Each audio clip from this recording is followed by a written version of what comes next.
Hello students. So today in this video we'll continue with the chapter computer organization. So in my previous videos I've already explained to you the different units of the computer. That is, I've explained to you the input unit, the output unit and my CPU. In this video, I'll be continuing with the another important unit of the computer, that is the memory unit. So what exactly is a memory unit?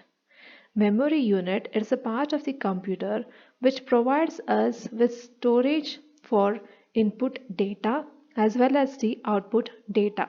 It also provides space to store the intermediate results.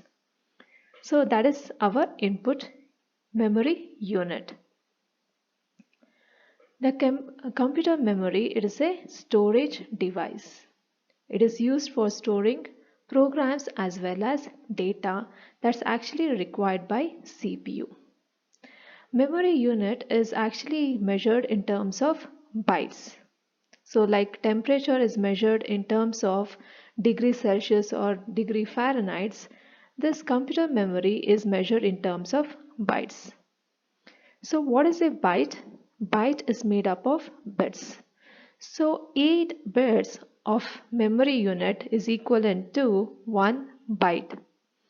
So this byte or bit actually can store either 0 or 1. So bit, that is bit, can be said as the smallest unit of computer memory. So each single bit of memory can either store the value as 0 or 1. As I've already told you that computer is going to understand only the binary language, and binary language is made up of zeros and 1. So 0 indicates the switch being off and 1 indicates the switch being on. So in terms of switch on and switch off, the computer is going to store those values in the memory. This is the only language that a computer can understand.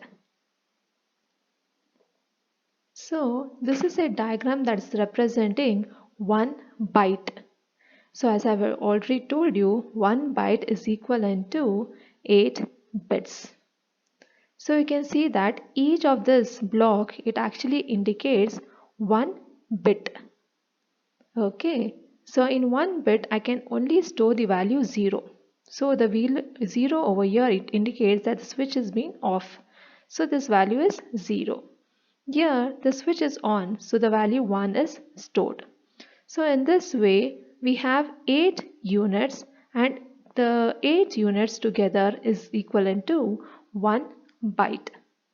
So any data that we are giving to the computer, even though we are entering in the English language, it is actually converted to the equivalent binary language and it's stored in the form of zeros and 1.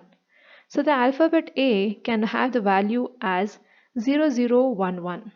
So that can be the language that the computer understands. Okay, so this is about computer memory. So as I have already told you that the data that is stored in the form of bytes. So in this chart we can see the different storage values. We have already heard about kilobytes, megabytes. So let us see the equivalent of what is 1 kilobyte equivalent to, what is 1 megabyte equivalent to. So as you have already studied binary language, it is going to have the base value as 2. Right, remember, hexadecimal the base value is 16, octal base value is 8, and binary number is having the base value as 2. So over here we can see the binary value, everything is represented in 2 to the power of some value.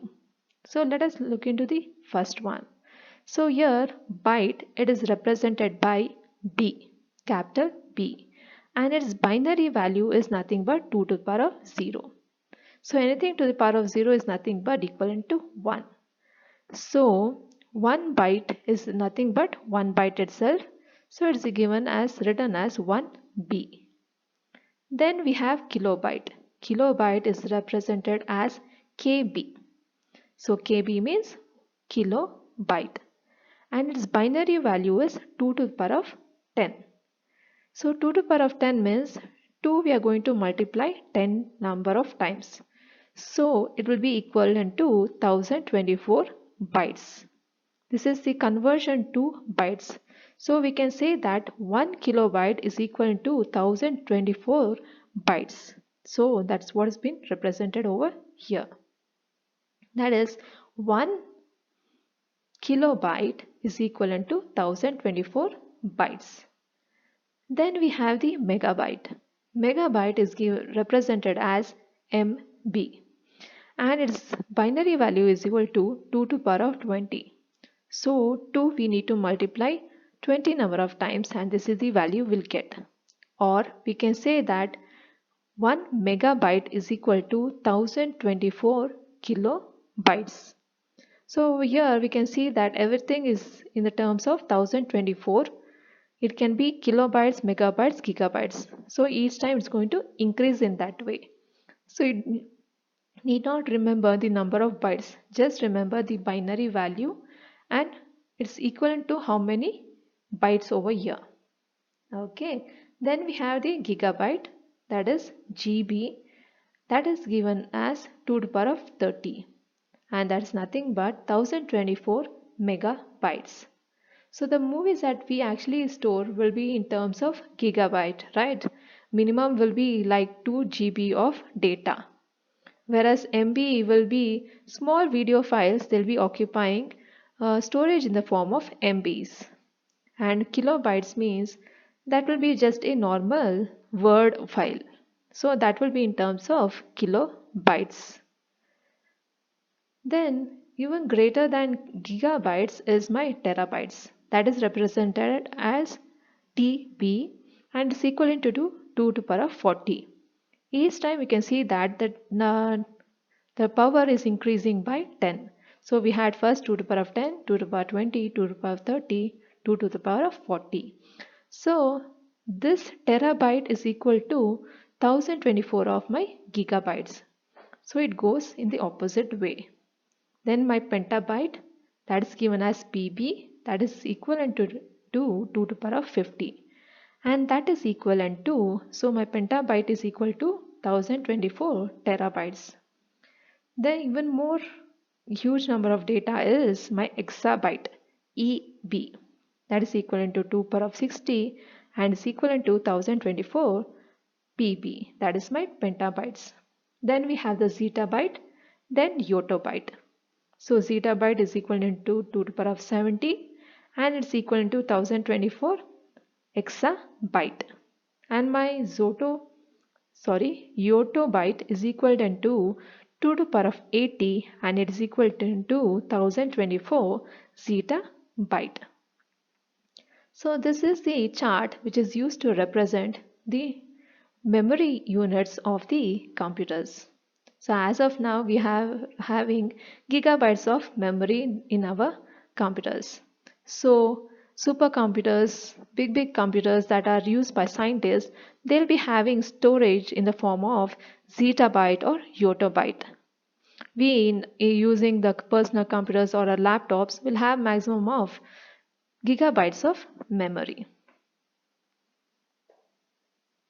So let us look into the different kinds of memory.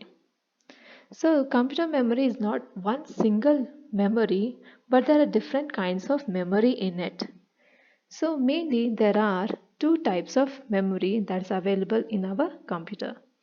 They are my primary memory, which is made out of semiconductor. Then we have the secondary memory, which is a magnetic memory. So remember students that primary memory is made up of semiconductors. So you need not worry about what the semiconductor is. It's just one device, you can just remember in that way. Then we have secondary memory, that's my magnetic memory. So my CDs, they are actually magnetic memory. This is the diagram that is used to show the different types of memory. So my computer memory is broadly classified into my primary memory and my secondary memory. This primary memory is further classified into RAM and ROM. Then secondary memory is classified into the hard disk. HDD stands for hard disk drive, the CD DVD and my pen drive. So let us look into it in detail. So what exactly is primary memory? Primary memory is also called as the main memory of the computer. It is the memory that the CPU will be directly accessing. So any data that is present in the primary memory, only that data or the program, only those things that CPU can access. This primary memory will be smaller in size. And why they are smaller in size is because the cost of these memory are very high. So what the manufacturers of computers they have done is they have used a smaller amount of primary memory and they have given the large amount of secondary memory so that the computers that we are using can be affordable. But the advantage of primary memory is that it is much faster than the secondary memory. So even though it is very fast, the cost is also very high. So let us look into the functionality of primary memory. So as I've already told you, this primary memory is also called as the main memory.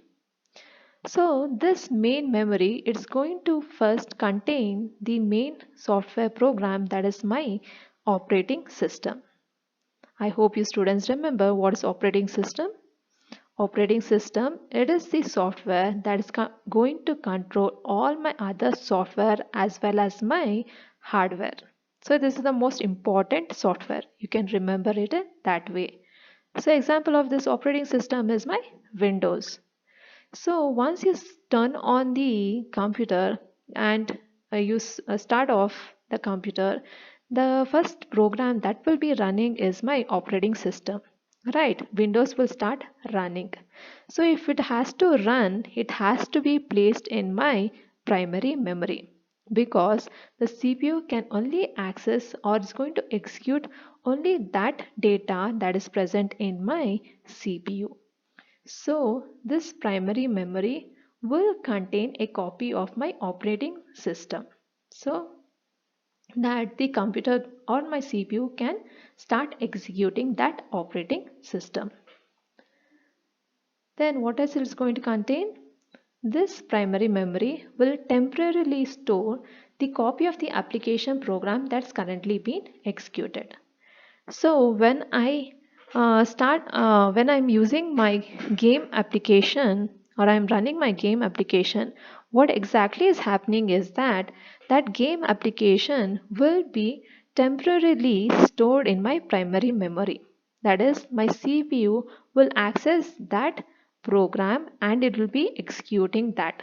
So only when it executes or it runs that program, only then the game will be started in our system. So remember this term is going to temporarily store the data.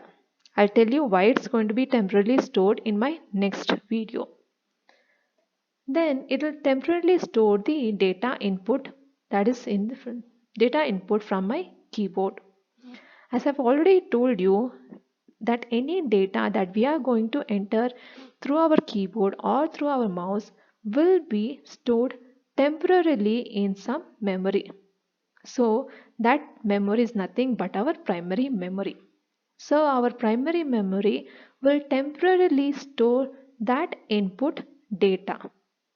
Okay. So that once that input is accessed by the CPU, it's going to process that. For example, when I double click on my game icon, that input is actually stored in my primary memory. So the CPU will access that data and it will understand that the user is wanting that application or my game application to be run. So temporarily it's going to store that data input from the keyboard. Then I told you that the output that needs to be sent to the output device will also be temporarily stored, right? So the CPU is going to perform some operations, and once it gets the result, it will store temporarily in the memory unit, and then only it's going to transfer to the output device. So what kind of memory it will be storing it in? It is my primary memory. So primary memory will also store temporarily the results which is generated from my processing unit that needs to be transferred to an output device. So students, as of now, remember that primary memory is the most important or the main memory of the computer, and it will contain only that data or the program that's been executed currently by my CPU.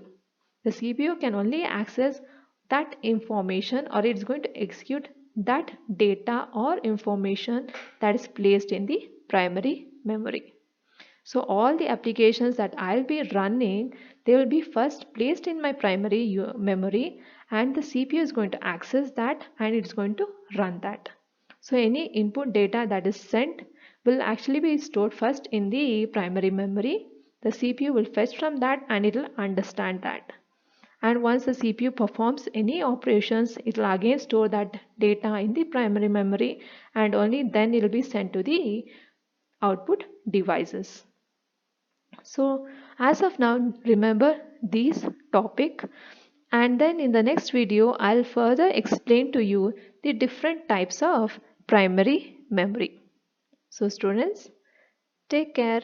Bye.